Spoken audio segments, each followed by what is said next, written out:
ஆண்டவரும் அருமை இரட்சகராக இயேசு கிறிஸ்துவின் நாமத்தினால் உங்கள் யாவருக்கும் எங்களுடைய அன்பின் வாழ்த்துக்களையும் ஸ்தோத்திரங்களையும் தெரிவித்துக் கொள்கிறோம். தேவனுடைய பெரிதான கிருபையால் சுவிசேஷம் என்ற இன்னொரு நிகழ்ச்சியில் உங்களை சந்திப்பதில் நாங்கள் மிகவும் மகிழ்ச்சி அடைகிறோம். தொடர்ந்து இந்த சுவிசேஷத்தை தியானிப்பதற்கு ஆண்டவர் நம்மை ஆசீர்வதித்து வழிநடத்தி கொண்டு வருகிறார். இந்த சுவிசேஷம் என்ற நிகழ்ச்சியில் இயேசு கிறிஸ்து போதித்த உபதேசங்களும் அவைகள் சீஷர்கள் எழுதியிருக்கிற காரியங்களையும் நாம் தெளிவாய் அறிந்து கொள்வதற்கு ஆண்டவர் நமக்கு உதவி செய்து வருகிறார்.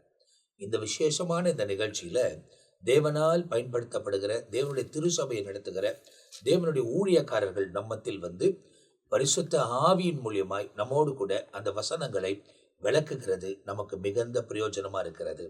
எனவே இந்த நிகழ்ச்சி மத்திய எழுதின சுவிசேஷத்திலிருந்து துவங்கி இந்த நாள் மார்க் எழுதின சுவிசேஷம் 13ஆம் அதிகாரம் 31ஆம் வசனம் வரை நாம போன பகுதியில பார்த்திருக்கிறோம். இப்போ அதன் தொடர்ச்சியாய் இருக்கக்கூடிய 32ஆம் வசனத்திலிருந்து 37ஆம் வசனம் வரை அந்த 13ஆம் அதிகாரத்தில் இருக்கிற காரியங்களை இன்றைக்கு இந்த நிகழ்ச்சியில நாம் கவனிக்க போகிறோம். எனவே இந்த நிகழ்ச்சியை பார்த்து கொண்டிருக்கிற நீங்கள் தொடர்ச்சியாய் வேத வசனங்களை கற்றுக்கொள்வதற்கு பாருங்க, மற்றவங்களுக்கும் ஷேர் பண்ணுங்க. இந்த சேனலை நீங்க சப்ஸ்கிரைப் பண்ணிக்கொண்டீங்கன்னா உங்களுக்கு நோட்டிபிகேஷன் வரும், நீங்க சுவிசேஷத்தை அறிந்து கொள்ளலாம். எனவே தேவனோடு கூட இணைந்து வாழ்வதற்கு உங்களை ஒப்புக் கொடுங்கள். ஆண்டவர் உண்மையாகவே உங்க வாழ்க்கையில மேன்மையான காரியங்களை செய்வார். எனவே போன பகுதியின் தொடர்ச்சியாய் தான் இந்த பகுதி உங்களுக்கு வழங்கப்படுகிறது.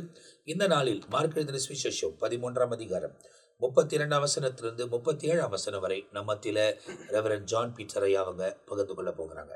மீண்டும் ஒரு முறை தொடர் செய்தியாக இந்த மார்க் சுவிசேஷத்தில் உள்ள வார்த்தைகளை வாசிப்பதற்கு தியானிக்க ஆண்டவர் கொடுத்த அந்த அற்புதமான நேரத்துக்காக கர்த்தருடைய நாமத்திற்கு ஸ்தோத்திரம். மார்க் 13ஆம் அதிகாரத்தில் எப்படி மத்தேயு 24ஆம் அதிகாரத்தில் ஆண்டுடைய வருகையை குறித்ததான தெளிவான விளக்கம் அறிவிக்கப்பட்டதோ, கடந்த நாட்களில் அதை நாம் தியானித்திருக்கிறோம், நீங்களும் கேட்டிருப்பீர்கள்.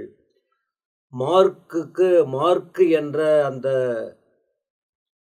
சீஷனுக்கு, மார்க்கு என்ற ஆண்டவரை பின்பற்றின அந்த மனுஷனுக்கு ஆண்டவர் கொடுத்த வெளிப்பாடுகளை, மத்தேயுக்கு சொல்லாத வார்த்தைகள் இவருக்கு இன்னும் இவர் விசாரித்து அதிகமாய் சேகரித்து எழுதியிருக்கிறார்.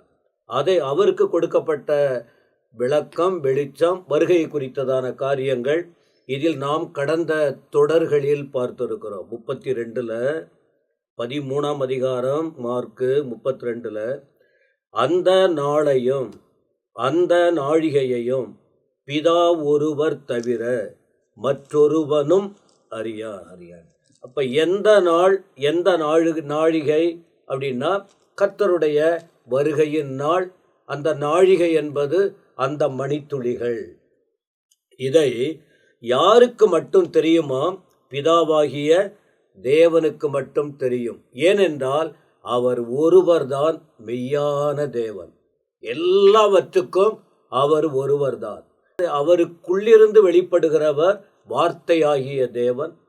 அதன் பிறகு அவர் மூலமாய் வெளிப்படுத்தப்பட்டவர் பரிசுத்த ஆவியானவர். இப்படி பார்க்கிறோம். அப்ப இந்த இடத்துல ஆண்டவரே சொல்லுகிற வார்த்தை தான், அந்த நாளோ நாழிகையோ பிதாவுக்கு மட்டும்தான் தெரியும். அதனால மற்றொருவனும் அறியான் அப்படின்னா எந்த மனுஷனுக்கும் தெரியாது. அறியான். பிதா ஒருவர்னா தெய்வம். மற்ற ஒருவனும் அப்படின்னு சொல்லும்போது மனிதன். மனுஷனுக்கு ஒண்ணுமே தெரியாது, தேவனுக்குள் இருந்தால் கூட.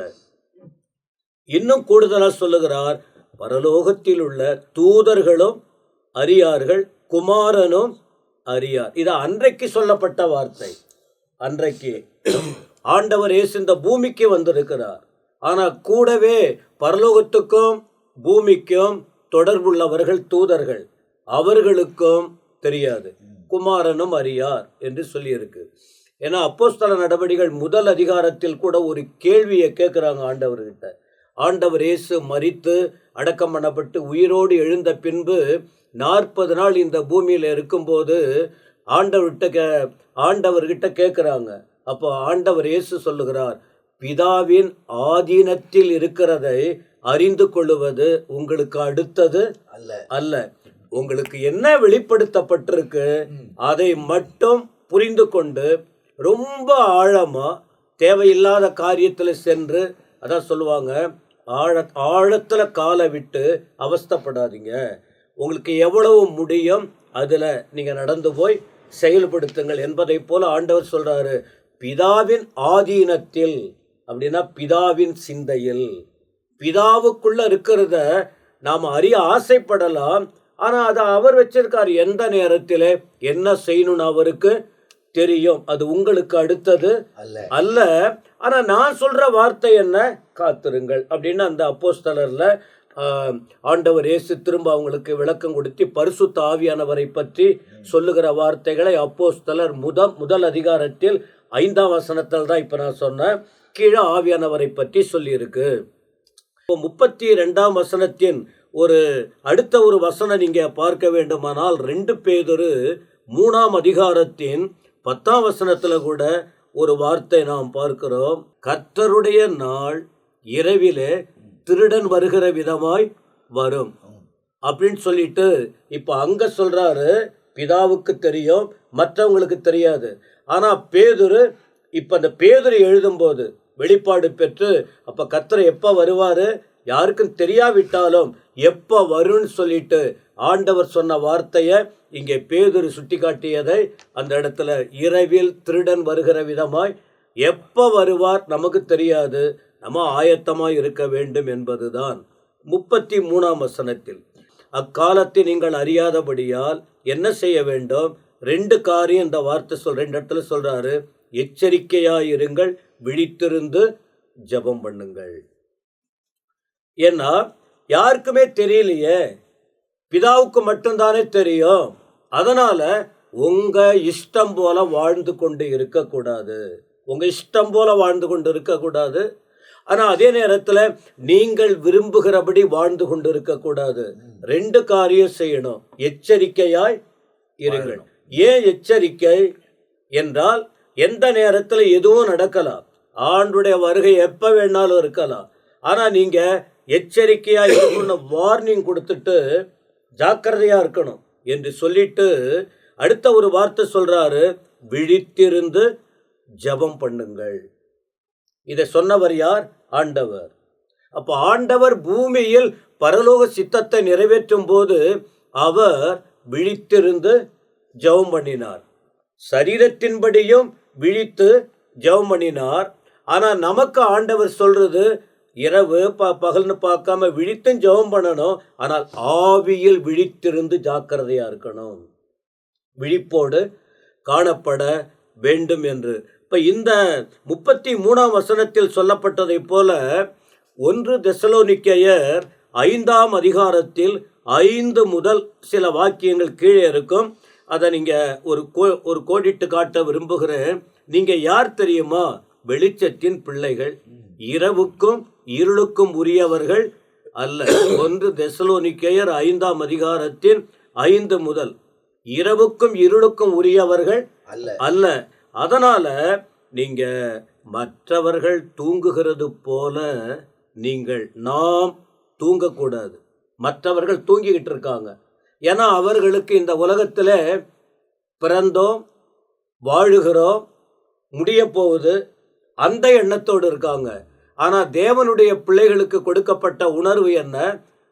அவர்களைப் போல நாம் இருந்தாலும் நாம் வித்தியாசமானவர்கள், இருளுக்குரியவர்கள் அல்ல, வெளிச்சத்துக்குரியவர்கள், அதாவது தேவனுக்குரியவர்கள். இப்ப தேவனுக்குரியவர்கள் என்ன செய்யணும்? எச்சரிக்கையாய் இருக்கணும், தூங்காமல் விழித்து கொண்டு தெளிந்தவர்களாய் இருக்க கடவோம். இத பவுல் எழுதுறார். வருகையை குறித்த அதிகமான செய்தி தெசலோனிக்கேயர் எழுதின நிருபத்திற்கு அதிகமா ஆண்டவர் வார்த்தையாய் அதிகமா சொல்றாரு. அப்போ பகலுக்குரியவர்களாகிய நாமோ தெளிந்தவர்களாய் இருந்து விசுவாசம், அன்பு என்னும் மார்க்கவசம் இப்படி சொல்லிட்டு நாம ஆயத்தப்பட வேண்டும். விழித்திருந்து அஜாக்கிரதையா இல்லாம விழிப்போடு இருக்க வேண்டும் என்கிற காரியங்கள் குறிப்பிடப்படுகிறது. இதற்கு ஒரு உதாரணத்தை சொல்றாரு ஆண்டவர். இப்படி நீங்க ஆண்டவர் வருகை எப்ப இருக்குன்னு தெரியாதுன்னு சொல்லுகிற அந்த வேளையில் எச்சரிக்கையாயிருந்து விழித்திருந்து ஜெபம் பண்ணணும். தேவ பிள்ளைகளுக்கு ஒரு பெரிய பொறுப்பு அது. ஜெபம் பண்ணணும். ஜெபம் ரொம்ப முக்கியம். 34 சொல்றாரு, ஒரு மனுஷன் தன் வீட்டை விட்டு புறதேசத்துக்கு பிரயாணமாய் போக எத்தனிக்கும் போது, ஒரு மனுஷன் தன்னுடைய வீட்டை விட்டு அவர் வேற ஒரு தேசத்துக்கு பிரயாணமாக போகிறாரு. அப்போ போகும்போது என்ன செய்கிறாரா, தன் ஊழியக்காரருக்கு அதிகாரம் கொடுத்து அவனவனுக்கு தன் தன் வேலையையும் நியமித்து விழித்திருக்கும்படிக்கு காவல் காக்கிறவனுக்கு கற்பிப்பான். இப்போ விழித்திருங்கள், ஜெபம் பண்ணுங்கள், எச்சரிக்கையாக இருங்கள் சொல்லிட்டு இப்போ உதாரணத்தை சொல்கிறாரு. ஒரு மனுஷன் எடுத்துக்கொள்ளுங்க. அப்போ அந்த மனுஷன் என்ன பண்ணுவான், வீட்டுக்கு சொந்தக்காரன், எல்லாவற்றுக்கும் பொறுப்பானவன். அப்போ அவன் என்ன செய்வான், ஏதோ ஒரு இடத்துக்கு போகும்போது அப்படியே யார் வேணாலும் வீட்டை பார்த்துக்கிட்டோம், யாராவது ஏதாவது செய்யட்டும், நாம் பாட்டுக்கு போயிட்டு வந்துடுவோன்னு சொல்லி கவலை ஈனமாக இருக்க மாட்டான். சொத்துக்கு சொந்தக்காரன் அவன், வீட்டுக்கு பொறுப்பாளன். ஏன்னா அவனுடைய காரியம் அது. அதில் கவனமாய் விழிப்பாய் ஜாக்கிரதையா. இப்போ இதை விட்டுட்டு அவன் போனான்னு சொன்னால் அந்த இடத்துல ஒரு சேதங்கள் ஏற்பட்டு விடும். திரும்ப வந்து அதை ஒழுங்குபடுத்துவது, அந்த பொறுப்பை நிறைவேற்றுவது கஷ்டமாயிடும். அதனால் ஆண்டவர் இங்கே எவ்வளோ ஞானமாக நமக்கு சொல்லி கொடுக்குறாரு பாருங்க. ஒரு மனுஷன் ஊருக்கு போக வேண்டிய நிலை. அப்போ அப்படி பிரயாணப்படுறதுக்கு ஆயத்தமாகும் போது யாருக்கு அதிகாரம் கொடுக்குறாரு, கூட இருக்கிற அதிகாரிகள், கூட இருக்கிறவங்க, ஊழியக்காரவங்க இருக்காங்க.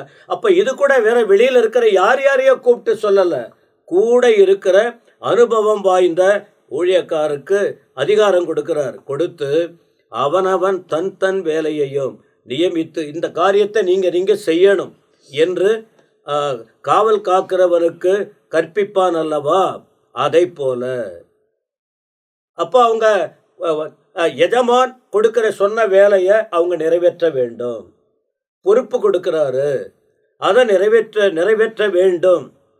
ஒருவேளை ஆண்டவர் கொடுக்கிற விளக்கம் எங்களுக்கு சொல்லியிருந்தா நாங்கள் செஞ்சிருப்போம், எங்களுக்கு தெரியல, அதனால் நாங்கள் எங்கள் இஷ்டம் போல் இருந்தோம், அதான் எஜமான் போயிட்டாரே ஊருக்கு, நாங்கள் இஷ்டம் போல் நாங்கள் அப்படியே இருந்தோம், ஆனால் சொல்லியிருந்தால் கரெக்டாக பண்ணுவோம். அப்போ ஆண்டவர் என்னன்னு சொன்னால், வருகையை ஒட்டி சொல்லும்போது ஆண்டவர் பொறுப்பு கொடுக்கிறார். அந்த வருகையில் செல்லுவதற்கு யாருக்கு என்ன பொறுப்பு கொடுக்கணும்னு சொல்லி விவரித்து அந்த பொறுப்பை அவருக்கு சமர்ப்பிப்பதை பார்க்கிறோம். அப்படி சொல்லி கொடுக்கணும். அது சொன்னாதான் சிலருக்கு புரியும். சிலர் அவங்கவுங்க அமைதியாக இருப்பாங்க. அப்போ இன்றைக்கு கூட நமக்கு ஆண்டவர் சொல்றது என்ன, வசனத்தை வைத்து நமக்கு கற்பித்து கொண்டு இருக்கிறார். கூட இருந்த சீஷர்களுக்கு கற்பித்தார், வெளியிலிருந்து வந்தவங்களுக்கு அற்புதங்களை செய்தார். ஆனால் கூட இருந்தவங்களுக்கு ஊழியத்தை குறித்தோம், பரலோக ராஜ்யத்தை குறித்தோம், வருகையை குறித்தோம், இந்த உலகத்தின் வரும் நாட்களில் என்னென்ன நடக்க போகிறது என்கிற தெளிவான காரியங்களை இந்த சீஷர்களுக்கு சொன்னார். அப்போ அப்படி இப்போ இவர் போறார் பாருங்க, இவர் போயிடுவார், திரும்ப வரணும். அதை மைண்டில் வச்சுக்கிட்டு இப்படி கற்பிப்பான் அல்லவா, நான் கூட போகிறேன், நான் திரும்ப வருவேன், அதை இவர் கற்பித்து கொடுக்கிறார். அதை வச்சு ஒரு உதாரணமாக சுட்டி காட்டுகிறார். அடுத்த வசனம், அப்படியே நீங்களும் விழித்திருங்கள், ஏனெனில் வீட்டு எஜமான் சாயங்காலத்திலோ நடுராத்திரியிலோ சேவல் கூவும் நேரத்திலோ காலையிலோ எப்பொழுது வருவான் என்று நீங்கள் அதான் சொல்லி கொடுக்குற. இப்போ பிரதேசத்துக்கு போகிறவங்க எப்போ வருவாங்கன்னு தெரியாது. பொறுப்பு உள்ளவர்கள் அதை கரெக்டாக நீங்கள் என்ன செய்யணும், ஏன்னா எப்போ வருவார்னு தெரியாது. அதனால் 36 நீங்கள் நினையாத வேளையில் அவன் வந்து உங்களை தூங்குகிறவர்களாக கண்டுபிடியாதபடிக்கு விழித்திருங்கள். முன்ன பார்த்தோம், எச்சரிக்கையாயிருங்க, விழித்திருந்து ஜெபம் பண்ணுங்க.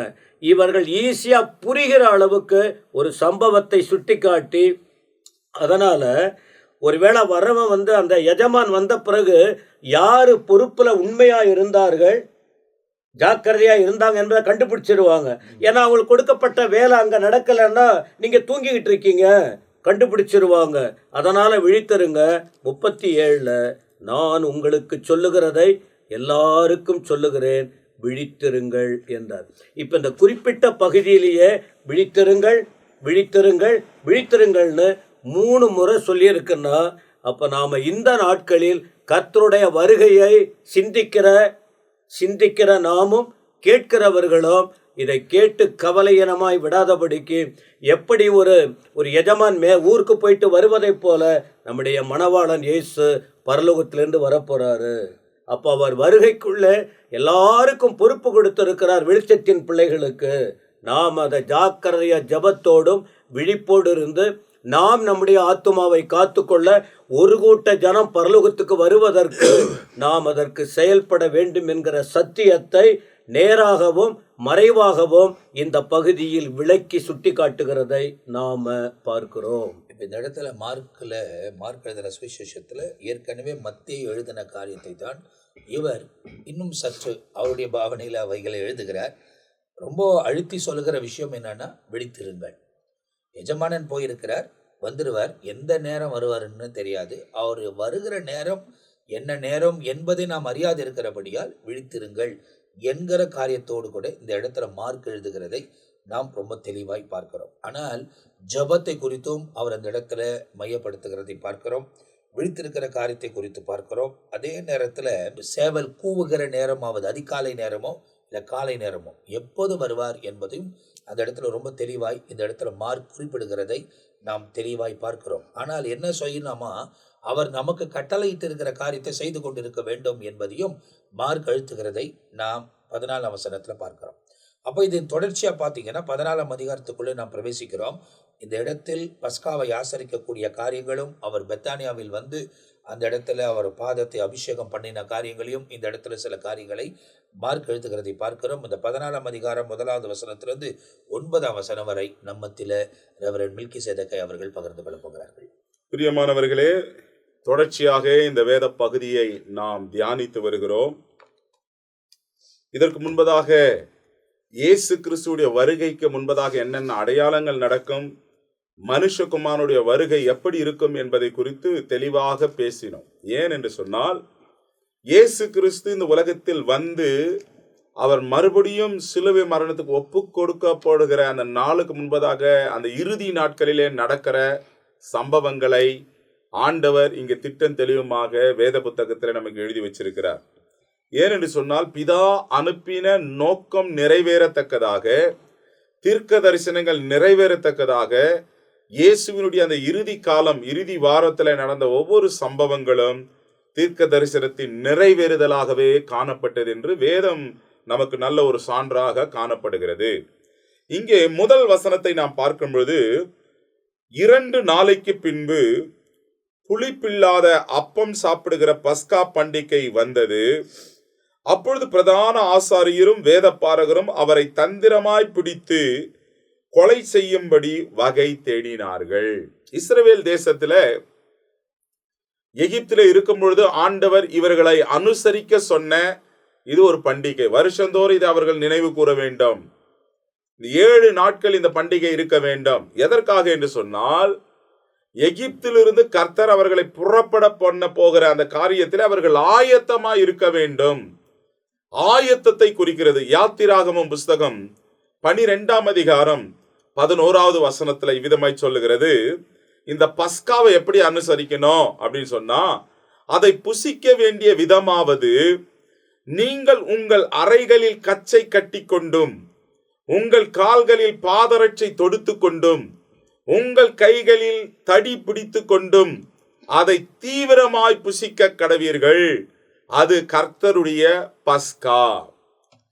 எப்படி அந்த பஸ்காவை புசிக்கணும் அப்படின்னு சொன்னா, வாசல்கள் நிலைகளிலே ரத்தத்தை பூசி அவங்க உள்ளே அதை முழுமையாக அனுசரிக்க வேண்டும். அதை இங்கிலீஷ்ல அழகா பாஸ் ஓவர்.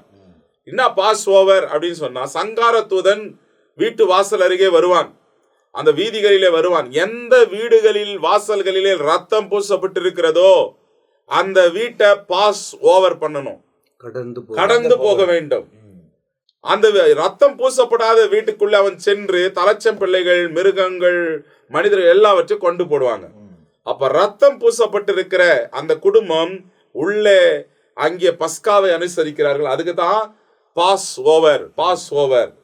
அது பஸ்கா, கடந்து செல். என ரத்தம் பூசப்பட்ட குடும்பம், ரட்சிக்கப்பட்ட குடும்பம், பஸ்காவை அனுசரிக்கிற குடும்பம்.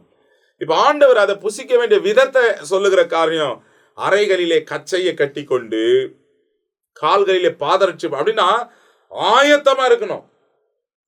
ஆயத்தமா இருக்கணும், புறப்படுவதற்கு ஆயத்தமா இருக்கிறோம், எந்நேரமும் ஆயத்தமா இருக்க வேண்டும் என்பதை இங்கே குறிக்கிறது. பாருங்க, லேவியராகமம் 23ஆம் அதிகாரம் 5ஆம் 6ஆம் வசனத்தை வாசிக்கும் பொழுது 7 நாள் இந்த பண்டிகையை ஆசரிக்க வேண்டும். முதல் மாதம் 14ஆம் தேதி அந்தி நேரமாகிய வேளையிலே கர்த்தரின் பஸ்கா பண்டிகையும். முதல் மாதம் 14ஆம் தேதி கர்த்தருடைய பஸ்கா பண்டிகை. அந்த மாதம் 15ஆம் தேதியில கர்த்தருடைய புளிப்பில்லா அப்ப பண்டிகையும் இருக்கும். 7 நாள் புளிப்பில்லா அப்பங்களை புசிக்க வேண்டும். முதல் நாள் பஸ்கா அனுசரிக்க வேண்டும். 15ஆம் தேதி 14ஆம் தேதி முதல் நாள், 15ஆம் தேதி 2வது தேதி அது புளிப்பில்லா அப்பங்களை புசிக்க வேண்டும். இவ்விதமாக இன்றைக்கும் இஸ்ரவேல் ஜனங்கள் வருஷந்தோறும் 7 நாள் புளிப்பில்லா அப்ப பண்டிகையை அனுசரித்து வருகிறார்கள். இது எதை குறிக்கிறது என்று சொன்னால், எகிப்து தேசத்திலிருந்து புறப்பட பண்ணின தேவன். இன்னைக்கு இயேசு கிறிஸ்து இதே பஸ்கா நாட்களிலே தான் அவர் பிடிபட்டு அடிக்கப்பட்டார். பஸ்காவாக அன்று ஆட்டுக்குட்டி அடிக்கப்பட்டது. இன்று இயேசு கிறிஸ்துவை பிடிச்சு அவரை கொலை செய்ய வேண்டும், அவரை அடிக்கப்பட வேண்டும் என்று அவர்கள் ஒப்பு கொடுத்தார்கள். பாருங்க, இது அவர்கள் அடிமை தனத்திலிருந்து, மரணத்திலிருந்து விடுதலை பெற்றதை வருடந்தோறும் நினைவு கூறும்படியாக இந்த பஸ்கா பண்டிகை விசுவாசிகளுக்காக பஸ்காவாய் பலியிடப்பட்ட கிறிஸ்துவை குறிக்கிறதாக காணப்படுகிறது. எகிப்தில் இஸ்ரவேலர்கள் அடிமைதனம், பாவத்தின் அடிமைதனம் மற்றும் தீமையான சாத்தானுடைய ராஜ்யமாகிய உலகத்தை இது குறிக்கிறது. இந்த உலக காரியங்களிலிருந்து நம்மை மீட்கவும் காப்பாற்றவுமே கிறிஸ்து ரத்தம் சிந்தினார் என்பதை 1 பேதுரு 1ஆம் அதிகாரம் 18-19ஆம் வசனம் சொல்லுகிறது. உங்கள் முன்னோர்களால் பாரம்பரியமாய் நீங்கள் அனுசரித்து வந்த வீணான நடத்தனின்று அழிவுள்ள வஸ்துக்களாகிய பொன்னினாலும் வெள்ளினாலும் மீட்கப்படாமல் குற்றமில்லாத மாசற்ற ஆட்டுக்குட்டியாகிய கிறிஸ்துவின் விலையேறப்பட்ட இரத்தத்தினாலே மீட்கப்பட்டீர்கள் என்று அறியீர்களா? அப்ப நம்ம யாரால மீட்கப்பட்டோம்? அன்றைக்கு ஆடு அடிக்கப்பட்டது. ஆனா இயேசு விலையேறப்பட்ட ரத்தத்தை, அவருடைய ரத்தத்தையே நமக்காக சிந்தினார். அப்ப இந்த பஸ்கா எதை காட்டுகிறதுனா, இது ஜனங்களுடைய மீட்புக்காக மனித உருவெடுத்த கிறிஸ்துவின் அந்த வேலையை, அந்த பஸ்காவை அதை வெளிக்காட்டுகிறதா இருக்கிறது. பாருங்க, இங்க நம்ம பார்க்கும்போது பிரதான ஆசாரியரும் வேத பாரகரும் அவரை தந்திரமாய் பிடித்து கொலை செய்யும்படியாய் வகை தேடினார்கள். எந்த நாட்களிலே? புளிப்பில்லா அப்பம் சாப்பிடுகிற பஸ்கா பண்டிகை வந்த பொழுது. அப்ப தீர்க்க தரிசனத்தின் நிறைவேறுதலாக அடிக்கப்படும்படி அனுப்பப்பட்ட ஆட்டுக்குட்டியை அவங்க தேடுறாங்க. யோவான் ஸ்நானகனால் அடையாளம் காணப்பட்டவர் இயேசு, இதோ உலகத்தின் பாவங்களை சுமர்ந்து தீர்க்கிற தேவ ஆட்டுக்குட்டி என்று சொல்லி, இன்னைக்கு நம்முடைய பாவங்களுக்காக, உலக மீட்புக்காக தன்னையே ஒப்பு கொடுக்க வந்த அந்த ஆண்டவர் இந்த பஸ்கா நாட்களிலே தான் அவரையும் பிடித்து கல்வாரி சிலுவிலே அறைந்தார்கள், ரத்தத்தை சிந்தினார், ஜீவனையே நமக்காக கொடுத்தார். இப்ப பாருங்க, இது இப்படி நடந்து கொண்டிருக்கும் பொழுது 2ஆம் வசனம் சொல்லுகிறது, ஆகிலும் ஜனங்களுக்குள்ளே கலகம் உண்டாயிராதபடி பண்டிகையிலே அப்படி செய்யலாகாது என்றார்கள். இந்த பண்டிகை நாட்கள்ல உலகம் எங்கும் இருக்கிற யூதர்கள் எல்லாம் வந்துருவாங்க. இப்ப இவரை பிடிச்சு நம்ம பண்ணோம்னா ஜனங்களுக்குள்ளே ஒரு கலக்கம் வந்துரும் அப்படின்னு சொல்லி அவர்கள் எண்ணுகிறார்கள். அவர் பெத்தானியாவில் இருக்கிற குஷ்டரோகியா இருந்த சீமோன் வீட்டிலே போஜனம் பந்தியிருக்கையில், இப்படி எல்லாம் பிளான் பண்ணினே இருக்கிறாங்க. அவர் ஒரு பெத்தானியாவில் இருக்கிற குஷ்டரோகியா இருந்த சீமோன் வீட்டிலே போஜனம் பந்தியிருக்கையில் ஒரு ஸ்திரீ விலையேறப்பட்ட நலதம் என்னும் உத்தம தைலமுள்ள வெள்ளைக்கல் பரணியை கொண்டு வந்து அதை உடைத்து அந்த தைலத்தை அவர் சிரசின் மேல் ஊற்றினார். இப்ப இங்க நம்ம பார்க்கும் பொழுது ஒரு விலையேற பெற்ற நலதம் என்னும் இந்த தைலத்தை ஒரு ஸ்திரீ கொண்டு வந்து அதை உடைத்து இயேசுவின் தலையின் மேலே அவர் ஊற்றினார். அப்பொழுது சிலர் தங்களுக்குள்ளே விசனமடைந்து, இந்த தைலத்தை இப்படி வீணாய் செலவழிப்பானேன், இத 300 பணத்திற்கு அதிகமான கிரியத்துக்கு விற்று தரித்திரத்துக்கு கொடுத்திருக்கலாமே என்று சொன்னார்கள். இப்ப பாருங்க, இந்த 300 பணம் என்பது வந்து 300 வெள்ளி காசு. இங்கு கிரேக்கத்தில் 300 தினாரி என்று சொல்லுவாங்க. இது எவ்வளோ அப்படின்னு சொன்னா 300 நாட்கள் உழைப்புக்கு கிடைத்த கூலி. 300 நாட்கள் வேலை செய்திருக்கலாம். ஒரு நாளைக்கு ஒரு தினார் அப்படின்னா 300 நாட்களுக்கு 300 பணம். அப்ப 300 டேஸ் உடைய அந்த வேல்யூபிளால அந்த கிரியத்துக்கு கொல்லப்பட்ட அந்த பணத்தை வீணா செலவழிச்சிட்டாலே, இதை விற்று தரித்திரருக்கு கொடுத்திருக்கலாமே என்று தங்களுக்குள்ள எல்லாம் யோசனை பண்றாங்க. அப்போ எல்லாம் அதிகமா உள்ளத்துல முறுமுறுக்கிறாங்களாம். இதை 300 பணத்திற்கு அதிகமாய் கிரியத்திற்கு விற்று தரித்திற்கு கொடுத்திருக்கலாமே என்று சொல்லி அவளை குறித்து முறுமுறுத்தார்கள். செலவு பண்ணது இவங்க காசு இல்ல, போட்டது எவ்வளோ, செலவு பண்ணது யாரோ, இவங்க முணுமுணுக்கிறாங்க. இவ்வளோ பணத்தை எட்டினது வீணா அவருடைய தலை மேல ஊத்திட்டாலே என்று சொல்லி இயேசு அவர்களை நோக்கி, அவளை விட்டு விடுங்கள், ஏன் அவளை தொந்தரவு படுத்துகிறீர்கள்? என்னிடத்தில் நற்கிரியைகளை செய்திருக்கிறாள். தரித்திரர் எப்பொழுதும் உங்களிடத்தில் இருக்கிறார்கள். உங்களுக்கு மனது உண்டா இருக்கும் போதெல்லாம் நீங்கள் அவர்களுக்கு நன்மை செய்யலாம். நானோ எப்பொழுதும் உங்களோடு இரேன். அப்போ ஆண்டவர் தாம் போகிற காரியத்தை சொல்றார். இவங்களுடைய எண்ணம், இப்போ சில வேத பண்டிதர்கள் எல்லாம் சொல்றாங்க, இதை ஆராய்ச்சி பண்ணி பார்க்கும்பொழுது யூதாஸ் அதிகமா இனிஷியேட் பண்ணியிருப்பானா. இப்ப இவ்வளோ வேலைபல் பணத்தை, இவ்வளோ காரியத்தை இவ்வளோ வீணா பண்ணிட்டாலே, இதை விற்று யாருக்குன்னா கொடுத்துருக்கலாமே, இல்லைங்க பணப்பையில சேர்த்திருக்கலாமே அப்படின்னு சொல்லி விவாதம் அநேக சீஷர்களுக்குள்ள இருந்துச்சான். இவங்களுக்குள்ள இல்லாதபடி அந்த சகோதரியும் போய் தொல்லை பண்ணிருப்பாங்க. அப்பதான் இயேசு அவளை விட்டு விடுங்கள். அதுதான் யூதாஸ்ன்னு சொல்லும் போது நீங்க அது வந்து யோவான் எழுதுறார். யூதாஸ் சொன்னான்ட்டு அவன் பேர் சொல்லி எழுதுறார். ஏன்னா யூதாஸ் தான் அந்த ஆலோசனை கொடுத்தா என்பதை யோவான் சுவிசேஷத்துல எழுதப்பட்டிருக்கு. ஓகே, அதுதான். இப்போ நீங்க பணம் அப்படின்னு சொன்னாவே அதுக்கு ஒருத்தர் முக்கிய காரணமா இருப்பாரு, அவரு தான் யூதாஸ். ஆமா. இப்ப சீஷர்கள் அநேகர் முணுமுணுத்தார்கள் என்று நாம் பார்க்கிறோம். இப்ப பாருங்க, அதுதான் நீங்க சொல்ற யோவான் 12ஆம் அதிகாரத்துல 4:5 வசனம் சொல்லுது, அப்பொழுது அவருடைய சீஷரில் ஒருவனும் அவரை காட்டி கொடுக்க போகிறவனுமா இருக்கிற சீமோனுடைய குமாரனாகிய யூதாஸ் காரியத்தை இந்த தைலத்தை 300 பணத்திற்கு விற்று தரித்திரருக்கு கொடாமல் போனது என்ன என்றான். அப்போ பணம் வச்சிருக்கிறவனுக்கு எப்பவுமே அந்த பணத்து மேலேயே ஆசையா இருக்கும். கண்டிப்பா அதே நோக்கமா இருக்கும். நம்ம சும்மா சாதாரணமா அண்டம் கடிக்கா போனேன்னாக்கா அவன் என்ன பண்ணுவான், நம்ம தலையை தான் பாக்குறான். நீங்க செக்கிலி கடிக்கா நீங்க போனீங்கன்னா அவன் நம்ம எதனா செப்பல் தைக்கணுமா அப்படின்ட்டு அதை தான் பாக்குறாங்க. எந்த ப்ரொஃபஷன்ல இருக்கிறாங்களோ அவங்க அந்த துறையில தான் நம்ம கண்ணோக்கமா பார்ப்பாங்க. இவன் எந்த துறையில பார்த்தான், பணம் வீணா போச்சே அப்படின்னு சொல்லி எவ்வளவு தொந்தரவு பண்ணாங்களாம். ஆண்டவர் சொல்லிடுறார், விட்டு விடுங்க, தரித்திரர் எப்பொழுது உங்களோடு இருக்கிறாங்க, ஆனா நான் உங்களோடு இருக்க மாட்டேன். அப்போ ஆண்டவர் அங்க சொல்லும் பொழுது, இவள் தன்னால் இயன்றதை செய்தால் நான் அடக்கம் பண்ணுவதற்கு எத்தனமாக என் சரீரத்தில் தைல பூசி முந்தி கொண்டாள். யூதர்களுடைய நிலைமை என்னன்னா, செத்து 3ஆவது நாள் தான் தைலத்தை போய் பரிமள தைலத்தெல்லாம் பூசுவாங்க. ஆனால் அதற்கு அடையாளமாக இவள் முந்தி கொண்டாள். ஆண்டவர் இதை முந்தியே சொல்லுகிறார், உயிரோடு கூட இருக்கும்போதே சொல்லிட்டாரு. இத ஏற்கனவே யோவான் சுவிசேஷத்திலையும் இவங்கிட்ட சொல்லிட்டாரு. அதே போல நான் உங்களோடு இருக்க மாட்டேன், ஆனா இவள் இதை செஞ்சார். தரித்திரர் எப்போ உங்ககிட்ட இருக்கிறாங்க, எப்பனாலும் நீ அவங்களுக்கு செய்யலாம், ஆனா நான் உங்களோடு இரேன். ஆண்டவர் பாருங்க தன் வந்த நோக்கத்தை அழகாக ஆண்டவர் அங்கே சொல்லி 9ஆம் வசனத்துல சொல்ல, இந்த சுவிசேஷம் உலகத்தின் எங்கெங்கே பிரசங்கிக்கப்படுமோ அங்கெங்கே இவளை நினைப்பதற்காக இவள் செய்ததும் சொல்லப்படும் என்று மெய்யாகவே உங்களுக்கு சொல்லுகிறேன்.